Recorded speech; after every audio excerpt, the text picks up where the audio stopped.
It's all right. Fred and I aren't overly sensitive to a little sweat.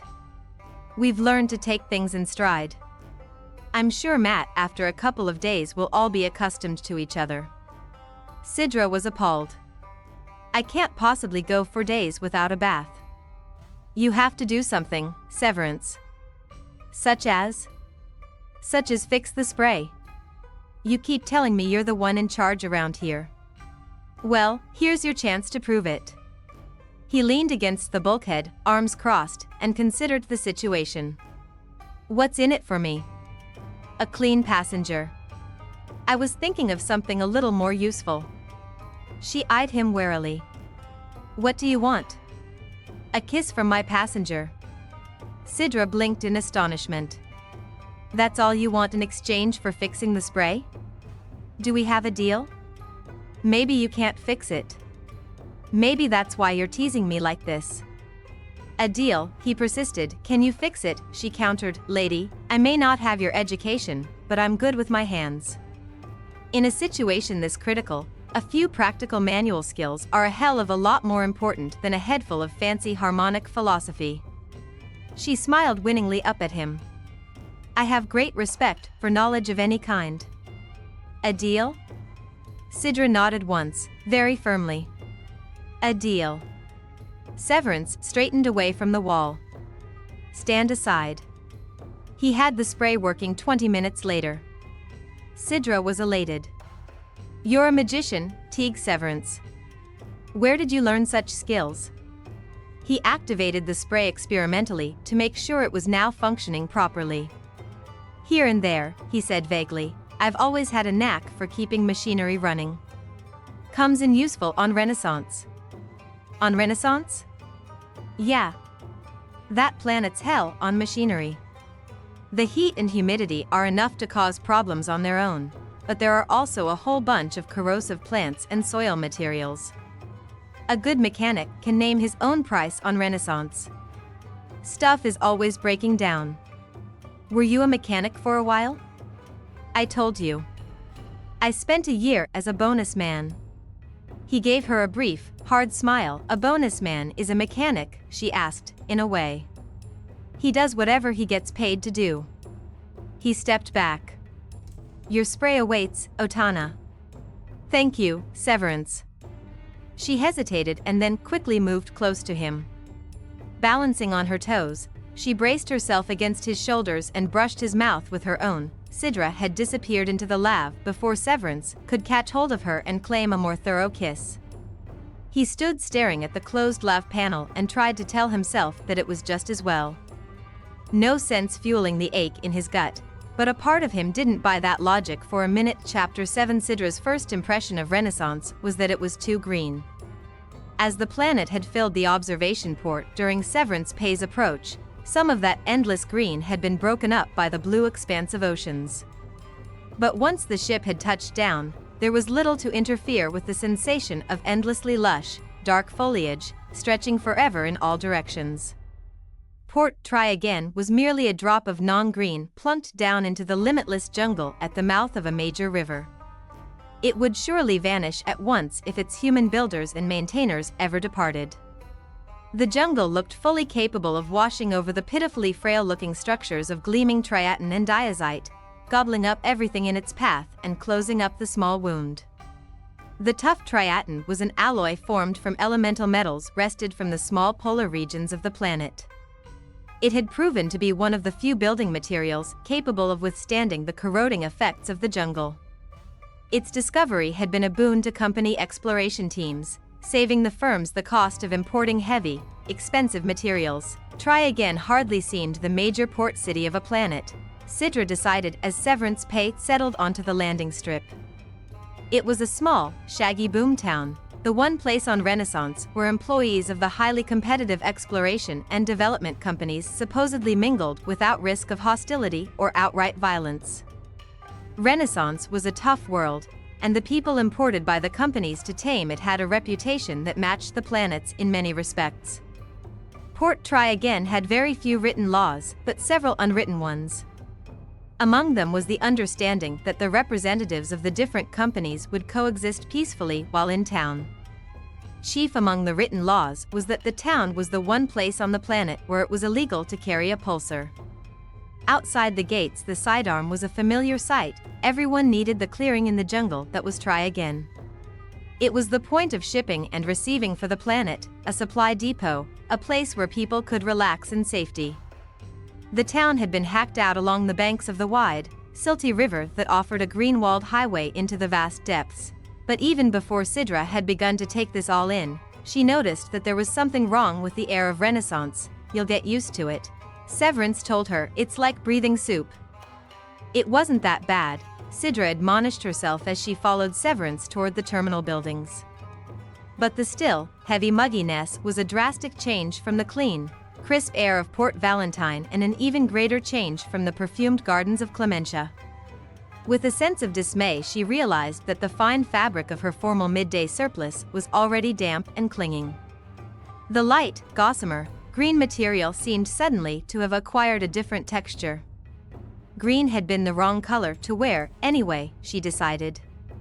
There was far too much of it around. She put the condition of her clothing out of her mind in favor of concentrating on the new and strange surroundings. In spite of the thick heat and the unrelenting backdrop of jungle, she felt a rush of anticipation. Renaissance was the first stop on her journey of discovery. Her quest had begun in earnest. "Stay in sight while I arrange to have the cargo put in time lock storage. I'm going to be busy, and I don't want to have to waste time wondering where you are." Severance gave the order somewhat absently as he led her into the air-conditioned terminal building. Cidra didn't bother to acknowledge the instructions. She was too occupied with observing the jumble of people and luggage surrounding her. A commercial freighter had recently arrived, and the new load of mostly company employees was a mixed lot. The majority were wearing the distinctive uniforms that identified their employers on site. Here and there amid the spiffy, dashing uniforms was a ship suit of dull gray or brown, similar to the one Severance wore. Independent pilots or a temporarily unemployed worker looking for a job, Cidra deduced. There were plenty of high-paying jobs to be had on Renaissance if a person was willing to work. Nowhere in the crowd were there any other formal midday surplices. Cidra felt strangely isolated. She was aware that she was attracting a certain amount of polite interest. Harmonics rarely traveled alone on the rare occasions when they left Clementia. They were almost always to be seen in the company of other harmonics, moving through crowded passenger terminals in small, protected clusters. Her lone status no doubt seemed strange to those around her. Cidra edged closer to Severance, who was leaning over a desk. He had both hands planted on the surface. Out of the corner of her eye she saw the grim set of his mouth and idly wondered what the young woman behind the desk had done to earn his displeasure. The woman was an attractive creature, Cidra realized. Her long blonde hair was loose around her shoulders, framing an elfin profile. She was wearing the uniform of the company that had the terminal operation contract, and Cidra guessed that the outfit had been specially tailored for her full-breasted figure. Becoming interested in the interchange, Cidra turned to study the situation more closely. "Don't give me that, Gina," Severance snapped. "You know I've got a priority claim on a time locker. Saints know I've paid your company enough for it. I want my mail offloaded and put into storage within an hour." "I'm sorry, Severance, but the computer doesn't show any record of your claim. You'll have to get in line behind every other pilot who wants a locker. The rest of those pilots can go line up at the nearest lav." He reached into a pouch on his utility loop and removed a strip of plastic. "Shove this into your computer and see if it jogs its memory banks." "There's no need to shout, Teague, I'm not shouting." "Not yet. You'll know it when I do. Find my locker, Gina, or I'll pile the mail here on your desk." Cidra saw the rueful dismay in the woman's eyes. Apparently, she believed Severance. Gina took the plastic record of contract and fed it into the port computer. There was a pause while the machine scanned the information and tried to correlate it with its records. A second or so later a lush, feminine voice responded to the waiting humans. "Time lock storage priority claim acknowledged. Assign locker G17. Severance smiled faintly in triumph, taking back his strip of plastic. Thank you, Jayne. You're always so helpful. Don't know what I'd do without you. Teague, you know you'd get a lot more help from me if you tried a more diplomatic approach once in a while. No point in being diplomatic with a computer. The blonde's eyes widened innocently. I'm not a computer, Teague. Not a single ounce of cold metal anywhere in my body. And I can prove it. Jayne inhaled deeply, filling the specially tailored uniform to perfection. She smiled. Severance returned the smile, his mouth curving with dry, reluctant amusement. I'll just bet you can, Jayne. The only problem is, I'm not sure I'd survive the experience. I'd go easy on you the first time, Jayne assured him softly. Appreciate that. I'll let you know if I ever work up enough nerve to give it a try.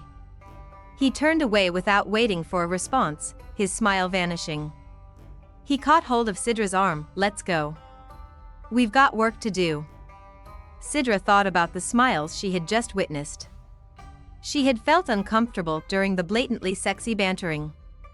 And she was very much aware of Jayne's thoughtful gaze following her as she was swept through the terminal. What are we going to do, Severance? First we take care of the mail. Cidra nodded. The mail always comes first. You're learning, he said approvingly.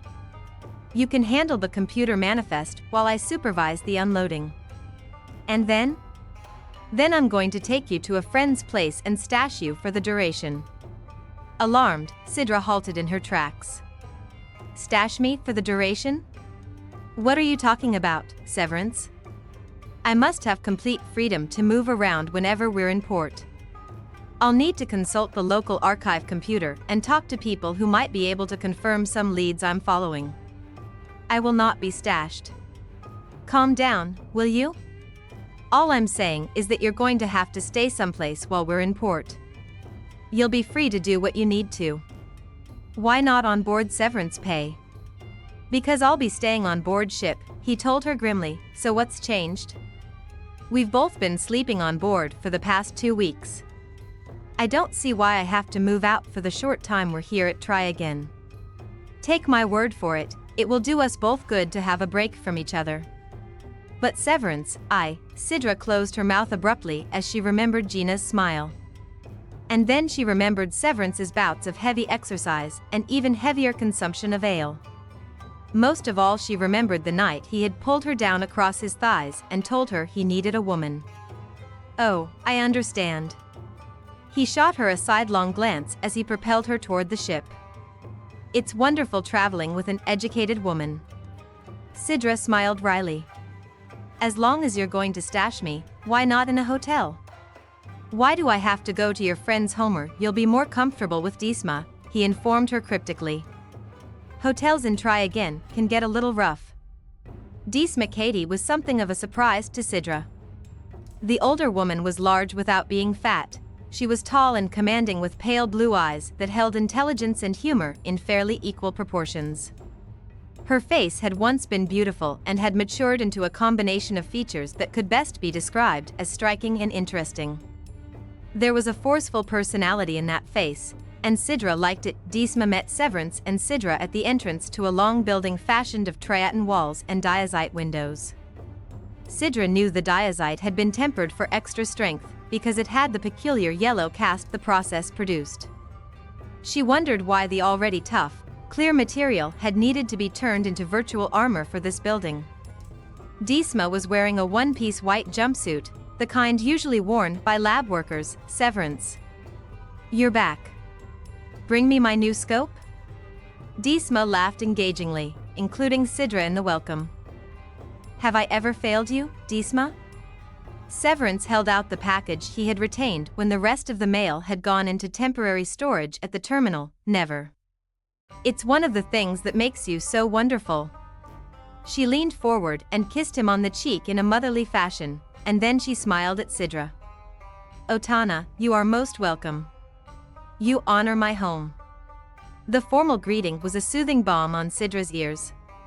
She hadn't realized how much she had missed the small, socially comforting rituals of Clementia.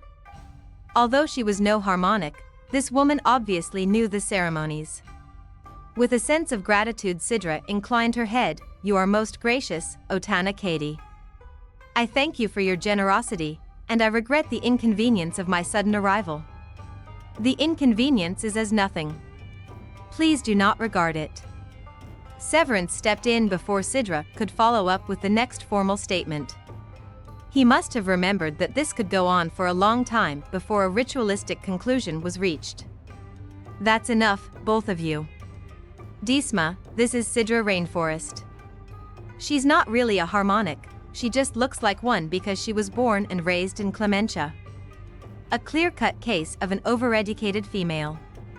Cidra, meet Disma Katie. She's another female with a lot of education.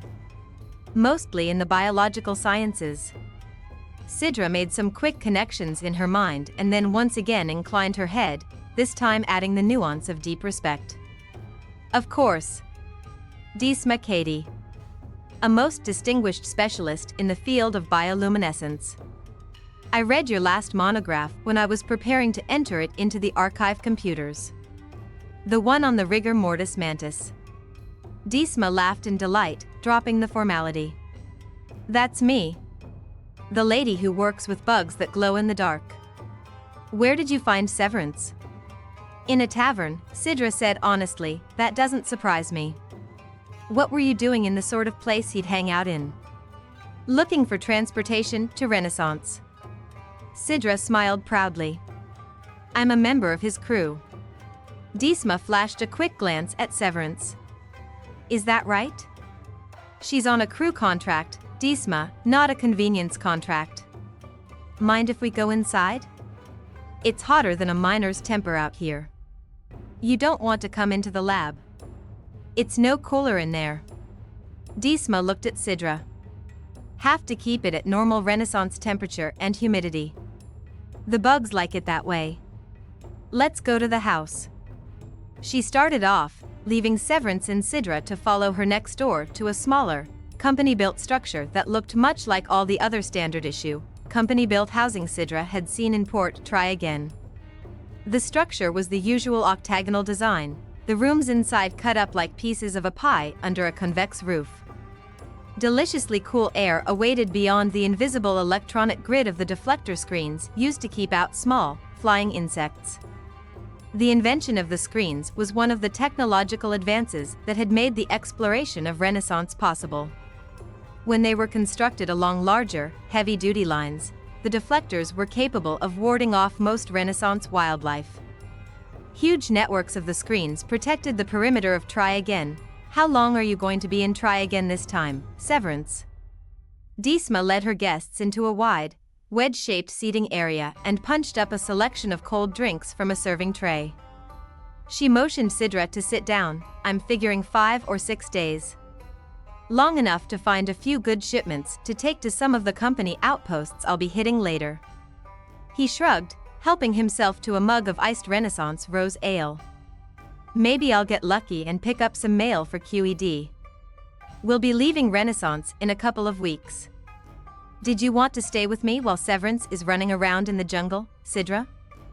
Disma leaned back in a chair and crossed her legs at the ankle as she sipped from a glass of fruit juice. "Oh, no," Cidra assured her quickly.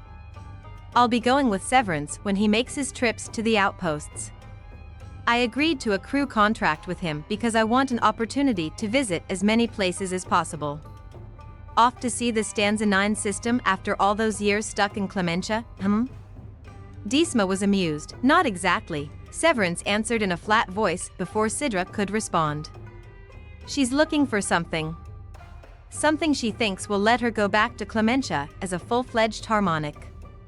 Waste of time, but she'll probably learn a lot en route." Cidra's bound and determined to expand her education. Cidra flushed under the thinly veiled derision.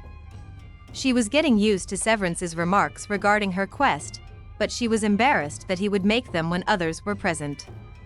"You must forgive him, Otana Katie. His manners appear to be very unformed at times." "I know," Disma said easily, ignoring Severance's scowl. "I'm used to it. Don't be embarrassed for him." Severance stood up without any warning. I'll let the two of you dissect my character in private. I've got work to do. I've got to find the local rep for XLX and get his sensors off my hands. Cidra, you're to stay with Disma until we're ready to leave port. Try again. I understand, Severance. His glare intensified at her meekness. And stay out of trouble. Yes, Severance.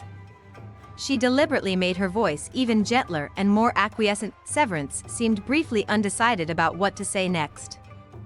Finally, he turned to the older woman, who was watching the exchange with barely concealed amusement. Thanks, Disma.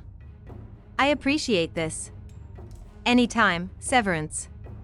Anytime, that is, that you turn up with an intelligent, well-mannered houseguest. I'm sure it won't happen often. Sweet Harmony. Why is every female in sight picking on me today? Probably because you make such a good target, Cidra offered far too politely. When he swung around to confront her, she smiled her most brilliant smile. Have a good time, Severance. I'll be here when you're ready to leave. Yeah, that's what I'm afraid of. He stalked to the door and disappeared into the glaring heat. The deflector screens hissed faintly as he passed between them. A long, speculative silence pervaded the cool room. Through the window, Cidra could see nothing except the row of octagonal houses and lab buildings across the dusty street. The street shouldn't have been dusty. It was paved with an impermeable membrane that was almost as tough as the triatin and diazite of the structures. But there was a general grittiness in the air that hung over the entire town. Disma Katie took a long swallow of her fruit juice. Well, she announced at long last, this is all very interesting, you know. Small towns like Port Try Again tend to thrive on new gossip. And you're bound to create some. I hope you won't mind? I'm rapidly becoming accustomed to wolf ways, Cidra told her. She tried her fruit juice. She couldn't recognize the flavors but found the drink delicious.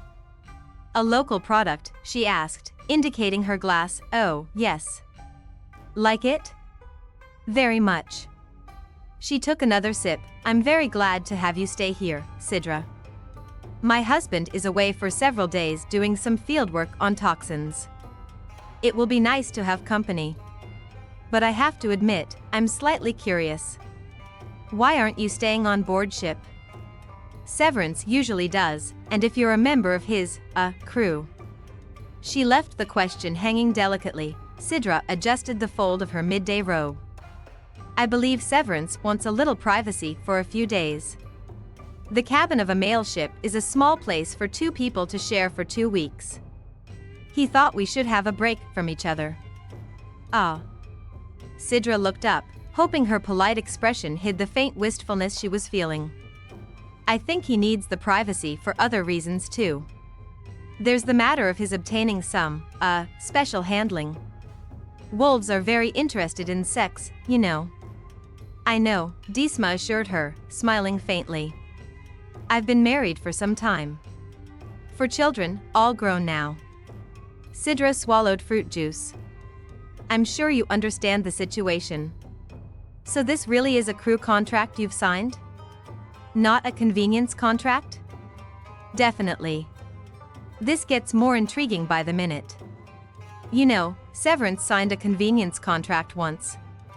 No one knows for certain what happened, but the contract was terminated by mutual consent by the time severance pay hit Renaissance. I almost felt sorry for the young woman. She was absolutely enraged, according to those who saw her. Not many did. She never even left the terminal. Severance bought her a return ticket and she left on the next outbound commercial freighter. People said it was a miracle that the woman and Severance had avoided killing each other somewhere between Lovelady and Renaissance. He told me the story. Did he? Disma seemed surprised, by way of warning, I think. I informed him I wasn't interested in a convenience contract.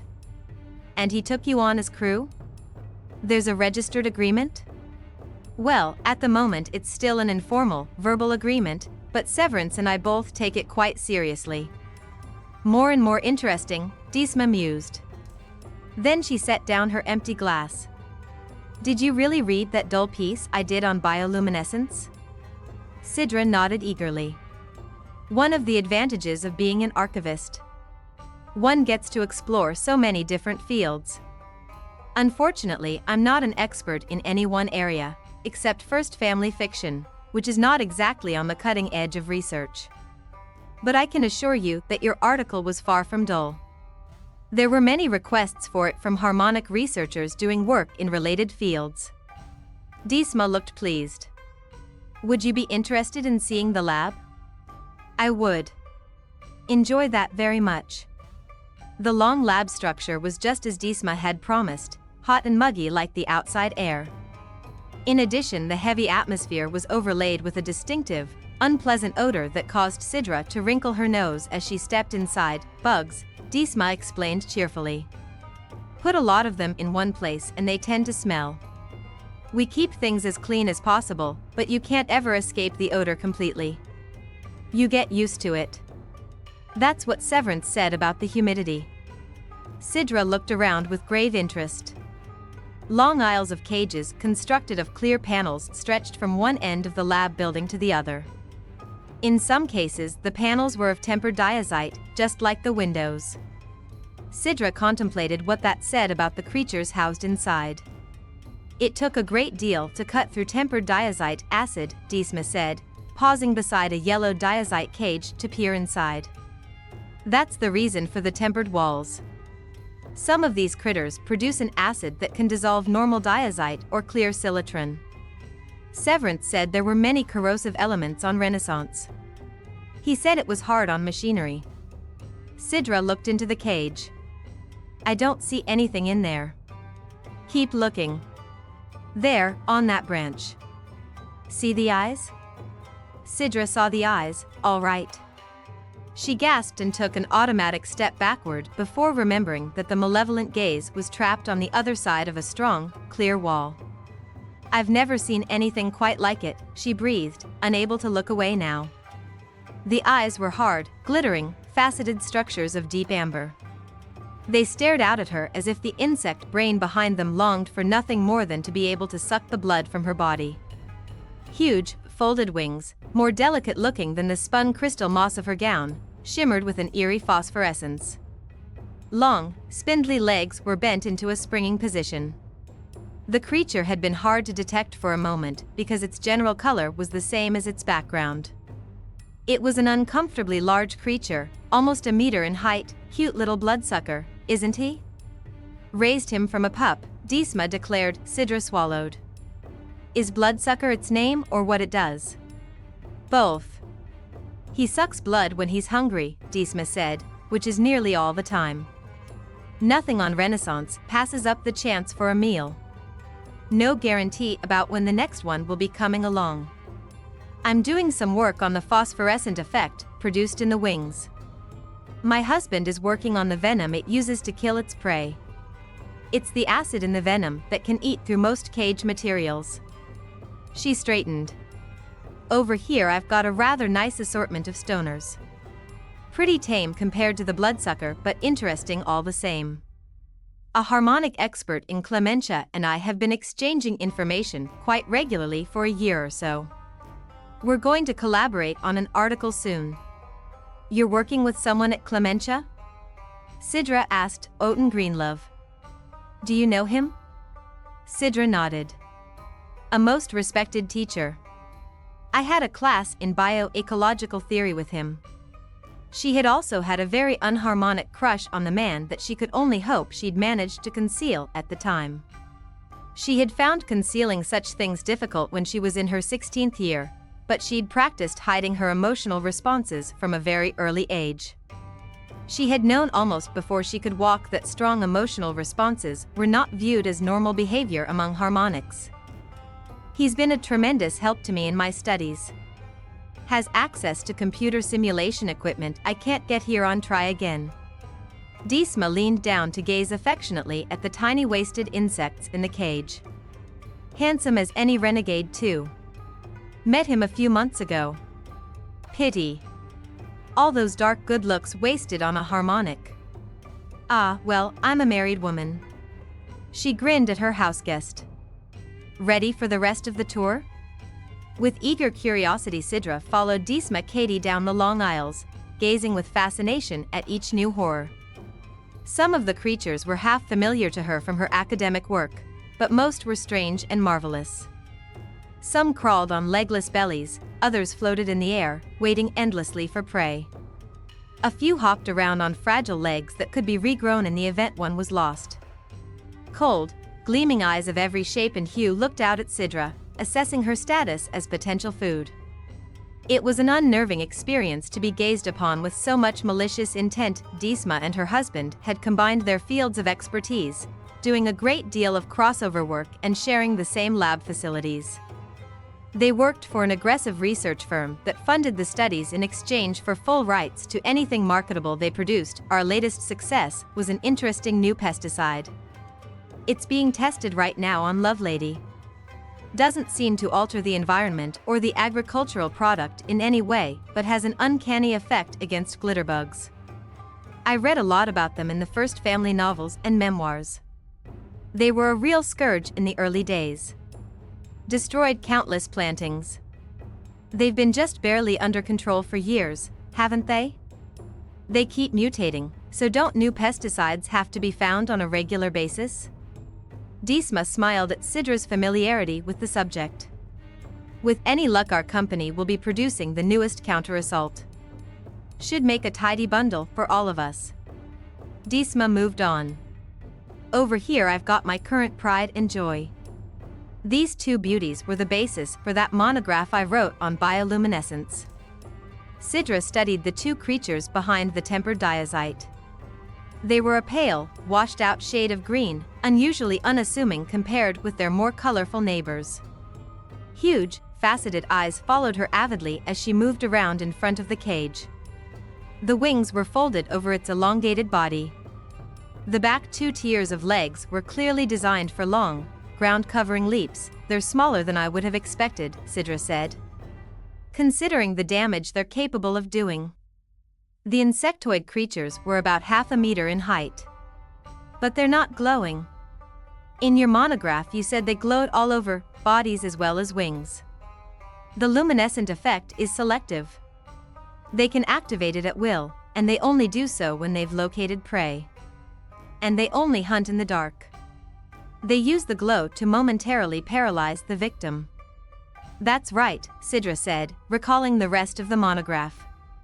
I remember now about them hunting at night. The eyes are heat sensing as well as motion sensing? Definitely. Watch, I'll give you a free show. Deesma walked across the room and touched several pads on a wall panel. The light faded, and the windows were sealed with automatic shutters. There was a general rise in the chittering, chattering, clacking sounds from the inhabitants of the cages as sudden darkness descended. Cidra waited for her eyes to adjust to the lack of light. They're still not glowing. Take a step closer to the cage and act like prey. With a laugh, Cidra stepped closer. How do I do that? Just breathe. You'll have to get fairly close because the diazite interferes with their normal ability to sense heat. If you touch the cage wall, you'll really get a reaction. Cidra waited, breathing deeply. Blindly she put a finger on the diazite cage. And quite suddenly she had her answer. The two rigor mortis mantises lit up with harsh intensity, their bodies glowing with a blue-white light that was startling and terrifying. Brilliant eyes locked with hers for an instant, projecting such an inhuman hunger that Cidra's stomach turned to ice. She saw the glowing liquid venom drip from hard mandibles.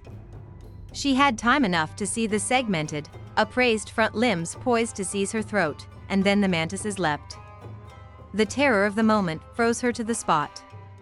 Every nerve in her body was shouting for her to run, but she couldn't move. Her mouth was open, but no scream emerged.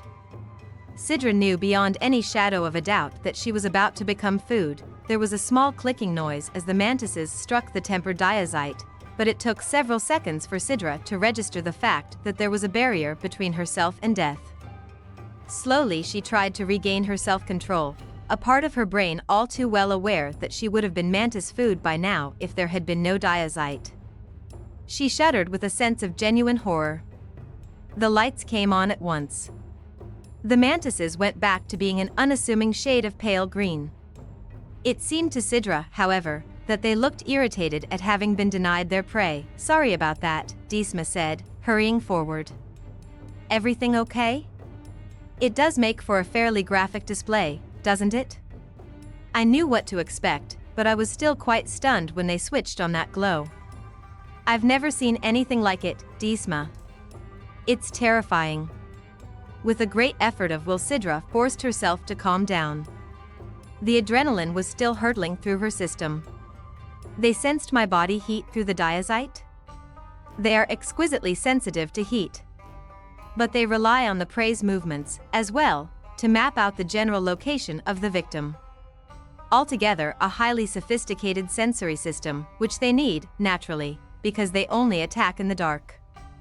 Amazing. My husband has found that their venom is capable of producing a temporary paralysis in a creature as big as a man. The mantis attacks, administers the venom, and then backs off to wait until the victim has been immobilized. Then the mantis sits down to a leisurely dinner. The paralysis looks a lot like rigor mortis and takes an hour or so to wear off. By then there's usually not much left of the victim." "I can imagine," Cidra said, trying to sound appropriately academic about the whole thing. Unfortunately, she could imagine the scene all too well. Disma cast her a keen glance. Field research tends to be a bit raw compared to the work done in Clemencia's nice clean labs. "You can say that again." "The labs in Clemencia focus on computer modeling and elaborate cell techniques. I've never seen live animals in a research facility. Wolves like me do the dirty work in the field and leave a lot of the fancy analysis and application work to harmonics. It's a good system." Disma grinned at Cidra's pale face.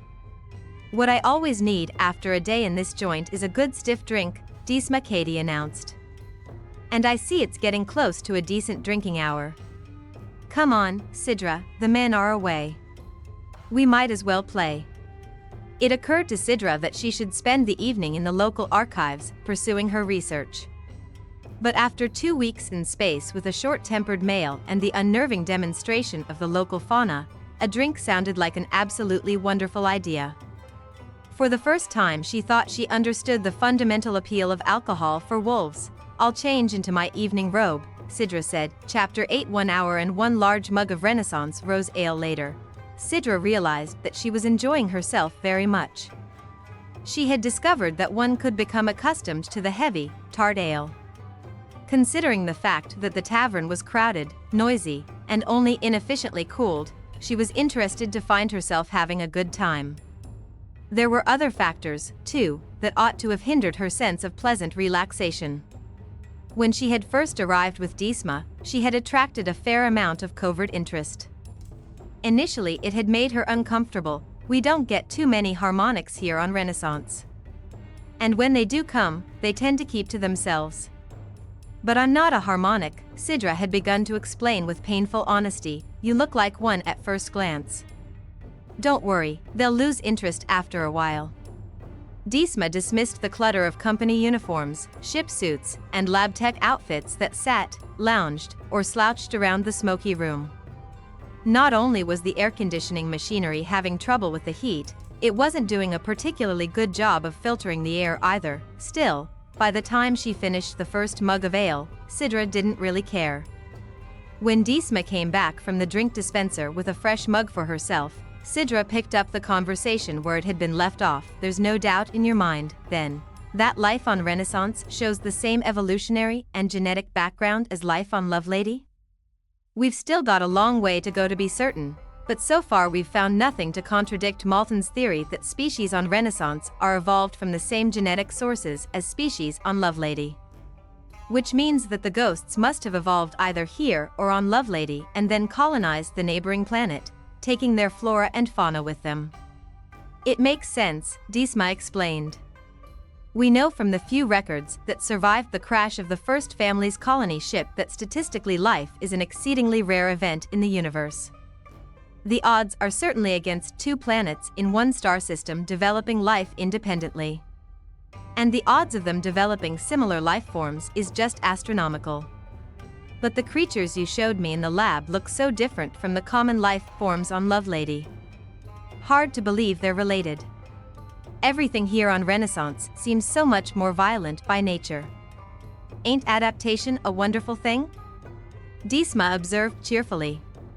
And believe me, here on Renaissance it's a case of adapt and conquer or die. There are winners and losers here, but nothing in between. Cidra glanced around at the boisterous crowd. Where do humans fit in, I wonder? Right now we're learning to adapt. In some small areas we're even doing some exploiting and conquering. But that could change overnight. We could still run into something here on Renaissance that is capable of flicking us off the planet the way a Torla flicks off a scatterbug. We've barely scratched the surface. It seems wrong to think in terms of exploitation and conquering, Cidra said thoughtfully. This is a lush, primeval world. It has its own intrinsic harmonies. It would seem that a more positive approach to exploration would be one that took a different philosophical basis. We should be looking for the underlying harmonic rules, trying to fit ourselves into them. Spoken like a true harmonic. Disma laughed. The problem is that nature has no qualms about changing the rules on us without much warning. Nature isn't static, and therefore I don't think it's possible to ever be completely in harmony with it. Remember the glitter bugs. No matter what we come up with, they blithely keep mutating, a perfect example of what I'm trying to say, Cidra interrupted happily. She found nothing more entertaining than an intellectual debate. And it was even better, she was discovering, when conducted over a mug of ale. The glitterbugs mutate in an effort to re-establish the basic harmony humans have destroyed with pesticides. Nonsense. The mutation occurs as a means of adaptation in an effort to continue exploiting and conquering. If glitterbugs had a brain and a set of vocal cords, they'd tell you they could care less about harmony. They're out to take over as much of the world as they can get. Just like everything else that's really viable. But philosophically that's an approach that leads to a constant state of imbalance, even warfare among various life forms. T is a destructive theory and leads to a destructive methodology of exploration. Maybe that's why harmonics don't visit Renaissance very often. They can't quite approve of the way we're attacking the planet. The principles of company exploration don't follow the principles of the Clinian laws. The folks back in Clementia are hungry for new knowledge, but getting it sometimes conflicts with their basic beliefs. It can be an uncomfortable quandary, Cidra explained diffidently. You bet your book of ritual it can. Cidra smiled. You've studied it? Had to a long time ago. Disma chuckled. My husband, Fence, and I were married in a full-scale harmonic high ritual wedding ceremony. Well, almost full-scale. We did skip the 2 hours of meditation and telepathic communion that's supposed to take place in the middle. The guests would have been bored stiff during the meditation, and nobody present was telepathic. It's a very beautiful ceremony, Cidra said softly, knowing many non-harmonics used it to lend solemnity and ritual to the nuptials. It's supposed to be a lucky way to start marriage, and I guess it's worked so far for us. I'm still married to the man, although he can be a pain in the rump on occasion. Luck? There's no luck involved in a high ritual ceremony. It's a matter of philosophy and focusing, not luck. Disma grinned. Another matter of adaptation. Wolves use the ceremony because they think it's lucky, among other things. That's a terrible misunderstanding of the underlying philosophy of the ceremony, Cidra protested. But Disma was no longer paying any attention to her companion. She was gazing with narrowed eyes at a man who was levering himself away from the bar and starting toward the table occupied by the two women. Speaking of unharmonious principles, Disma murmured, did Severance ever tell you he once had a partner? You mean his brother? No. A man named Racer. Cidra frowned thoughtfully and turned to glance at the man in a khaki ship suit who was weaving his way through the crowd. Severance mentioned something about a partnership that was dissolved some time back. He didn't talk much about it or about the other man. Hardly surprising. The two of them hate each other's guts. Disma leaned forward conspiratorially. Do me a favor. If Severance ever asks what you did or who you met this evening, don't mention Racer. Cidra wrinkled her brow. You want me to lie to him? You will if you're at all interested in maintaining any semblance of harmony in the universe. Disma broke off with a superficial smile as the man halted beside the table. Hello, Racer. I didn't know you were in port. Life, said Cord Racer, looking down at Cidra, is just one renegade's surprise after another. Severance stepped out onto the tough membrane that served as pavement on the streets of Try Again.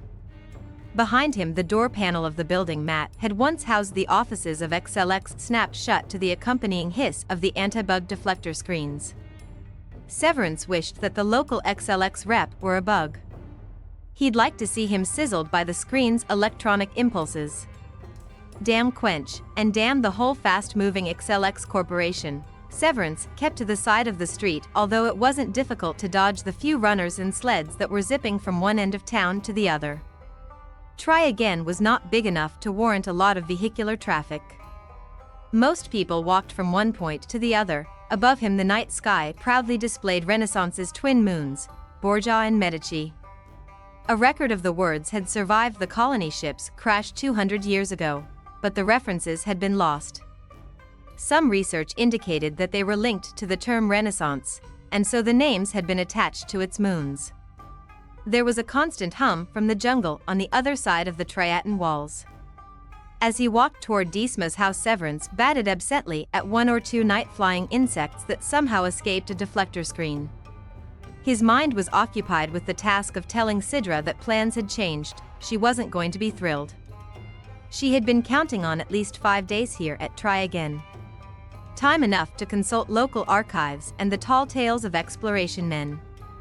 She was going to be upset when he informed her that they were leaving the day after tomorrow. Well, he couldn't help the inconvenience, Severance told himself. Cidra was the one who had insisted on a crew contract. She would just have to learn to accommodate herself to the unpredictable schedules of a mail ship. He turned a corner, heading down the street that was lined with the majority of Try Again's company stores and taverns. The distant hum of the jungle was a familiar sound, and he tuned it out. After a year as a bonus man, he had developed fairly good instincts for Renaissance. A man either learned when to get nervous or he died learning. Companies didn't pay huge bonus credit for ordinary manual labor. Bonus credit was paid for risks, and risks on Renaissance were usually in the life and death category. Hey, Severance. A man emerging from a nearby tavern hailed him. You the one who just hit port with a harmonic in tow? Severance halted. Hello, Kraft. As usual, you're up to date. A man would think you're telepathic yourself, the way you always seem to know the latest gossip. How did you know about Cidra? Kraft chuckled, unoffended. He'd known Teague Severance a long time. No magic this time. Saw her with Disma Katie about an hour ago. They're in the Bloodsucker. He nodded up the street. Severance swore in disgust. Disma took her there? It's not like we got a whole lot of choice when it comes to night spots in this town, Kraft reminded him. His faded, friendly eyes assessed Severance in the poor light. Nothing to get upset about. Looked to me like they were both having a good time. You wouldn't think someone raised in Clementia would have developed a fascination for dives like the Bloodsucker, would you? The lady's taste seems to be degenerating. Severance sighed and moved off purposefully. See you, Kraft. Sure. The older man nodded, but Severance was no longer looking at him. He was heading toward the Bloodsucker. Kraft chuckled again to himself and decided that he could use another drink after all. He went back into the tavern from which he had just emerged. Bound to be some folks inside who'd want to hear about Severance and the little harmonic. And Cord Racer's presence added a nice extra fillip. Too bad he hadn't had a chance to mention Racer to Severance. No matter. They'd find each other soon enough, and word had it that Racer had already found the little harmonic. Disma watched Racer settle into conversation with Cidra. There wasn't much she could do to stop it. short of making a scene and hauling the younger woman out of the tavern. A woman born in Clementia, harmonic or otherwise, would be thoroughly humiliated at being the object of the kind of attention that would garner. Objectively speaking, there was nothing wrong with Racer. He was reasonably well-mannered, especially compared to the majority of Try-Against population. He was good-looking in an open, breezy kind of way. Red-haired with blue-green eyes and a disarming sprinkling of freckles across his nose, Racer was tall and physically well-proportioned. He wore the snug-fitting khaki ship suit and boots with a certain swagger that was not offensive. Women tended to find it endearing, in fact. About the same age as his former partner, Cord Racer was also doing very well for himself as a male pilot. And he was better educated than the average pilot. Disma had already sensed that for Cidra, intelligence and a good education were vastly more alluring than physical attractiveness in a man. The result of her harmonic upbringing, Disma supposed. The only thing wrong with Racer was the hostility that simmered just below the surface whenever he and Severance came in contact.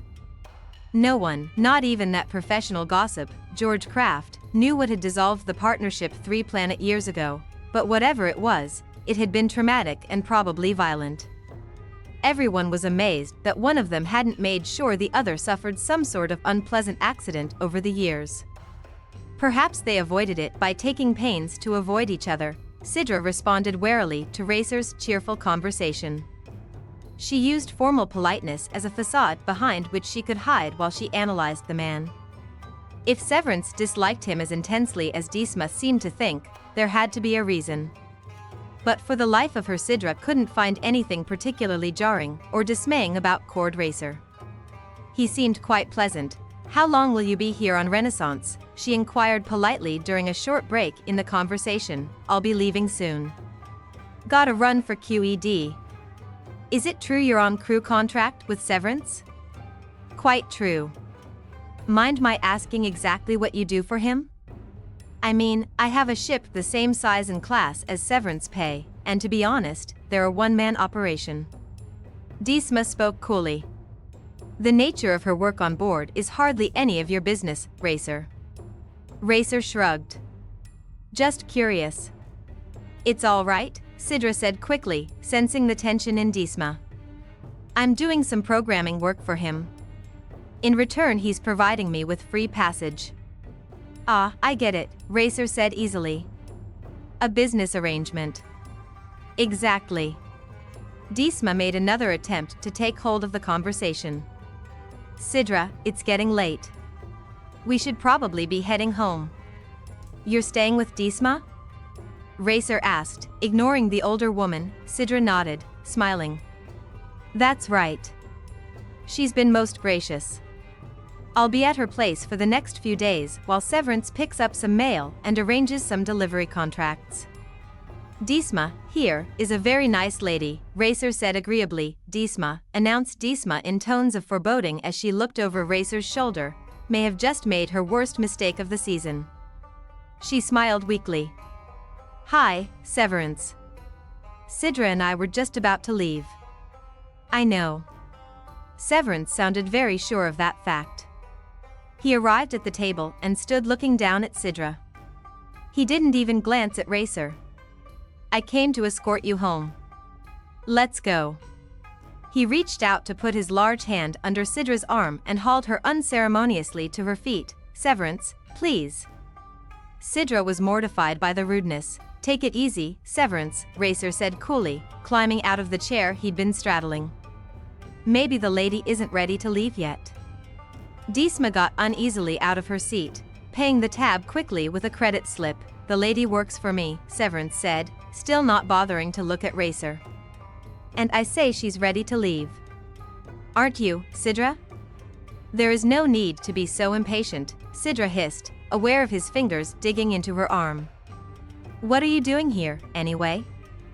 I thought you were going to spend the night on board the ship." "I came to tell you that there's been a change in plans. I'll explain outside." He flicked a glance at Disma. "Are you coming?" "I'm coming." Disma stifled a groan as she saw the embarrassment on Cidra's face. You could be a little less heavy-handed, Teague. And you could use a little more judgment, Disma. Severance. Cidra was more than embarrassed now. She was shocked. This is my hostess. You will not talk to her in this way. Forget it, Disma advised. I've heard worse. Let's get going. Racer stepped closer to Cidra, his blue-green eyes concerned. Are you sure you want to go with him, Cidra? Just because you're under contract doesn't mean you have to let him ride you this way. Stay out of this, Racer. Severance finally deigned to glance at Racer. His eyes were full of warning, and something else.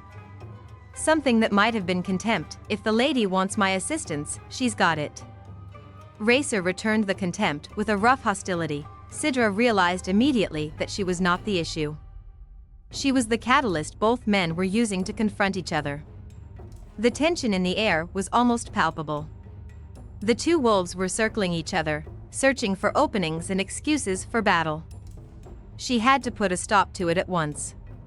She smiled tentatively. It's all right, Racer. I really must be going. It's been pleasant chatting with you. Perhaps some other time? Any other time, Racer stressed, his eyes locked with Severance's. Any other time you want. Don't hold your breath, Severance advised. He turned away, more or less dragging Cidra with him. Disma followed without further demur. Cidra waited until the three of them were out on the street before she gave way to her feelings of humiliation and anger.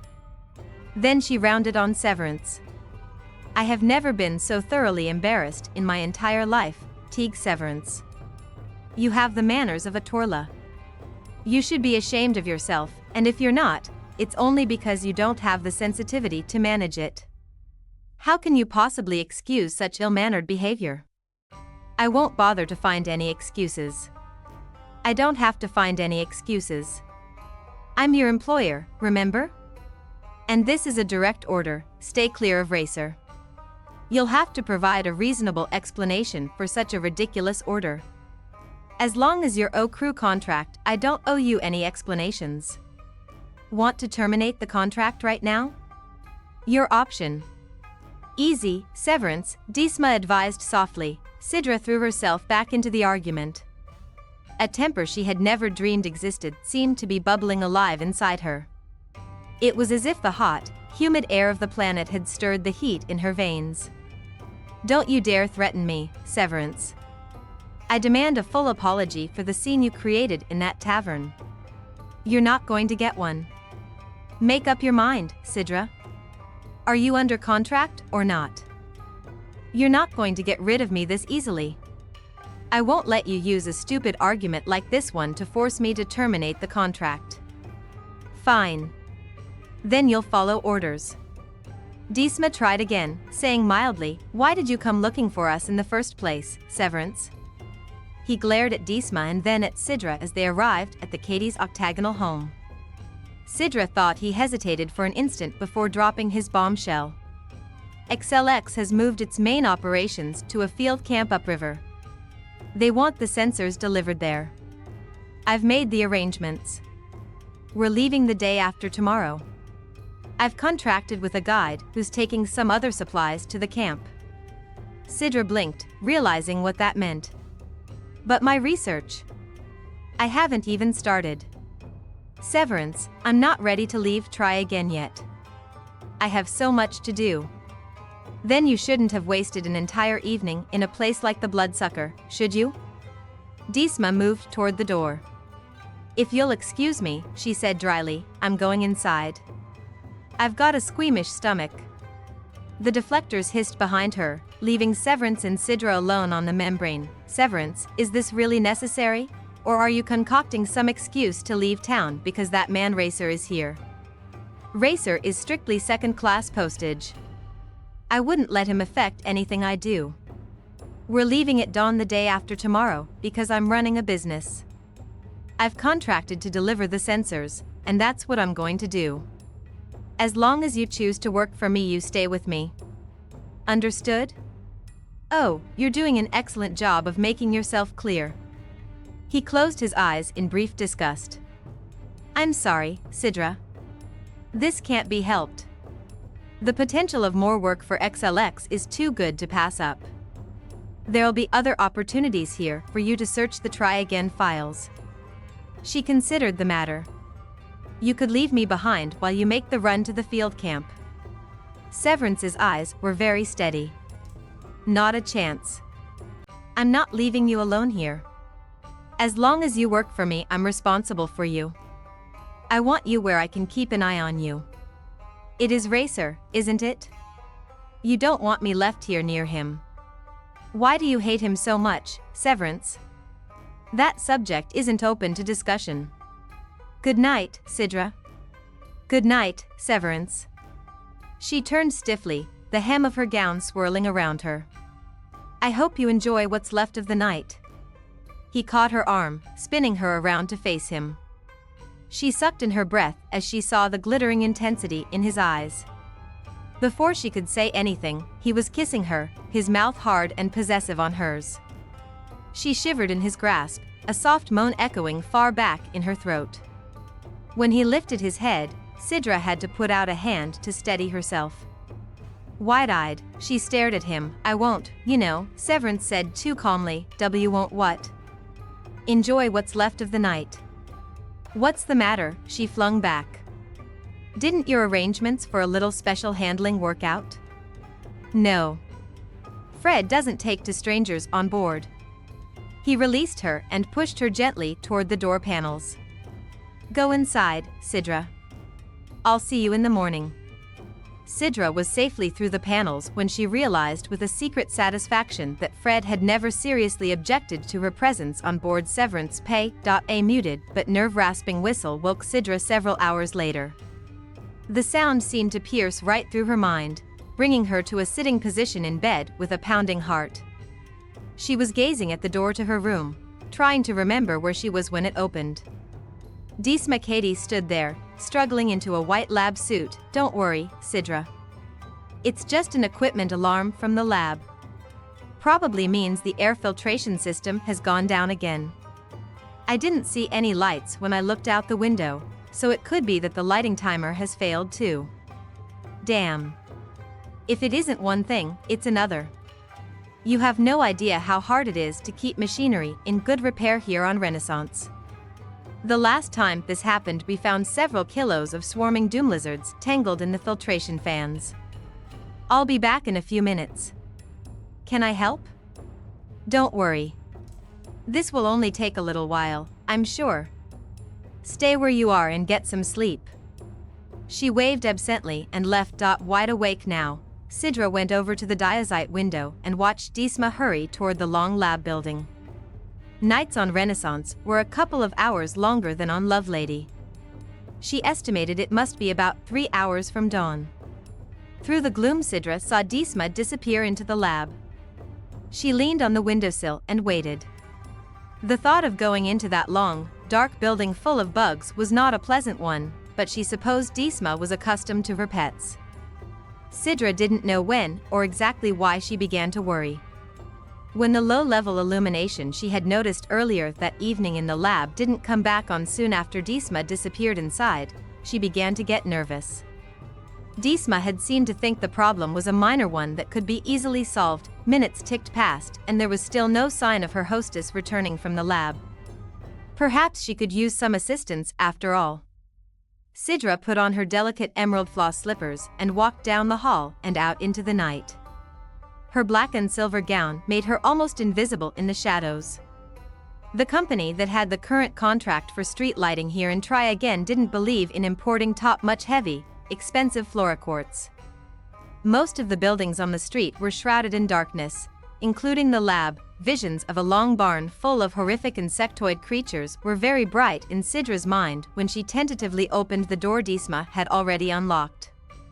The fetid smell from the interior assailed her as soon as she stepped inside.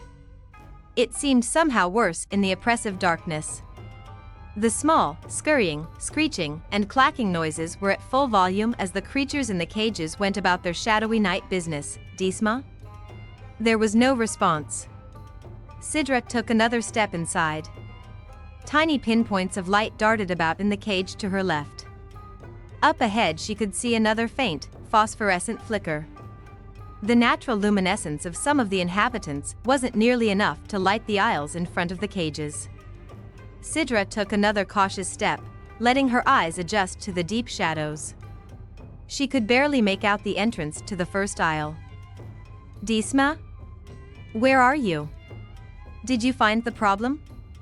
Want me to get a quartz flash? Still no answer. Perhaps Disma was working on the machinery at the rear of the building. Slowly, not wanting to touch the cages she was passing, Cidra moved down the aisle. She knew that if she kept going straight, she would wind up at the back of the room where the control panels were installed. The fact that Disma was not responding was really beginning to alarm her. When her foot caught on an object in the middle of the aisle, Cidra's first thought was that one of the caged horrors had escaped and she had just become its prey. Her startled, panicked scream was muffled as she lost her balance and sprawled face down on the metal floor. Frantically she twisted, intent only on getting away from whatever had tripped her. Her hand lashed out to ward off the unseen attacker and came into contact with fabric. LabTech uniform fabric. A small object rolled free of the fabric, clattering softly on the floor. It was gone before Cidra could reach for it, disappearing into the thick darkness under the cages. Disma. A new kind of fear assailed her. Cidra groped about, swearing with words she must have learned from Severance. Disma, what's wrong? The woman's body was limp, but when she found a throat pulse, Cidra breathed a sigh of shaky relief. Almost at once the fear returned, however. Whichever of the lab creatures had done this was still about, skulking in the shadows under the cages.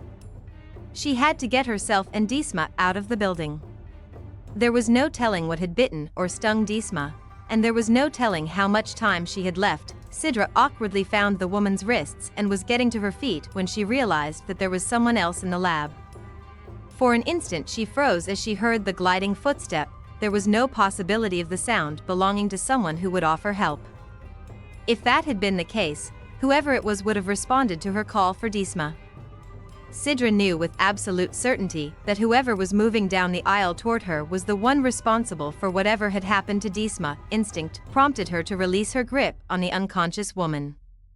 The human hunter was now intent on new prey.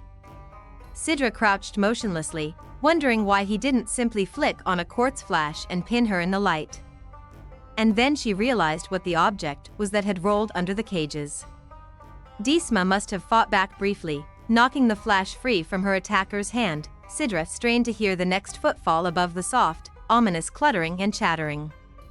It came after several excruciating heartbeats. She had to get away. Like any wild creature seeking safety, Cidra slipped to one side on her hands and knees, searching for the dark shadows under the cages. She was able to perceive a faint movement in the aisle as she stared out from under a cage.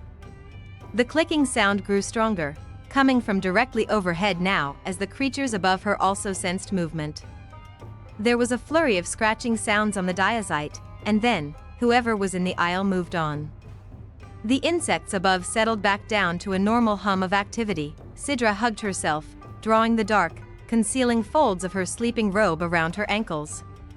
She tried to breathe as lightly as possible, using the skills she had learned in meditation practice.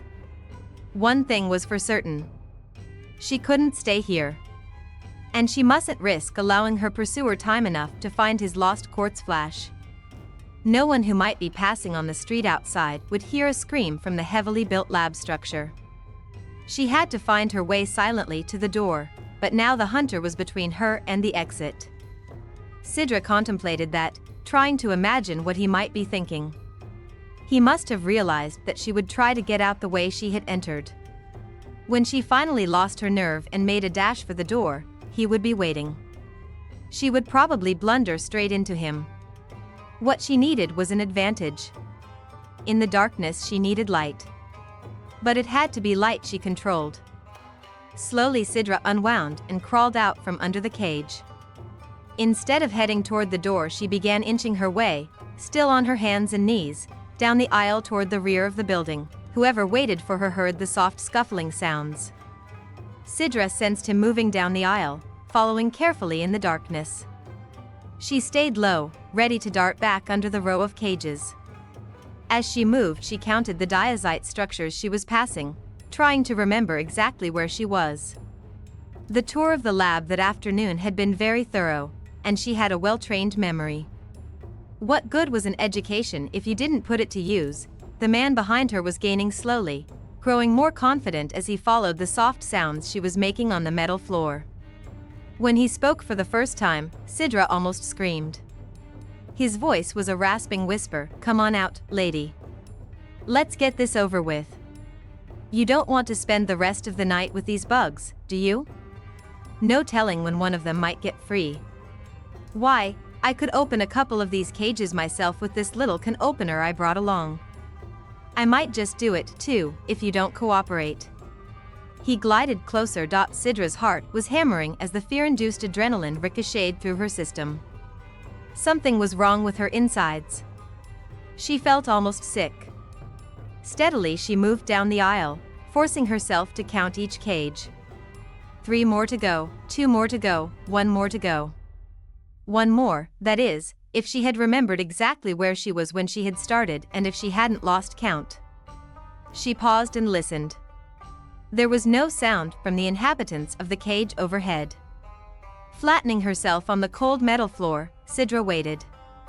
If she wasn't beside the right cage, she was going to be trapped.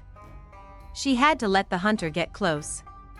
Too close to allow her to have a chance at escape. If she had made a mistake, she huddled into herself as the footsteps came nearer. He was making no effort to hide himself now. The confidence of the hunter was born of arrogance and the belief that he held the upper hand. Just the same sort of attitude that could get a person into trouble when he was playing free market. The footsteps came to a halt. Now, in the shadows, Cidra could make out a pair of heavy boots not more than 2 meters away. She drew in her breath and knew he heard the sound. "There you are, little lady. I told you there wasn't much point in hiding." Cidra put up her hand and flattened her warm palm against the diazite of what she believed was the rigor mortis mantis cage. For a heart-stopping moment nothing happened. Then the creatures inside reacted with an instantaneous flare of eerie blue-white brilliance, illuminating themselves to the man in the boots facing them on the other side of the diazite.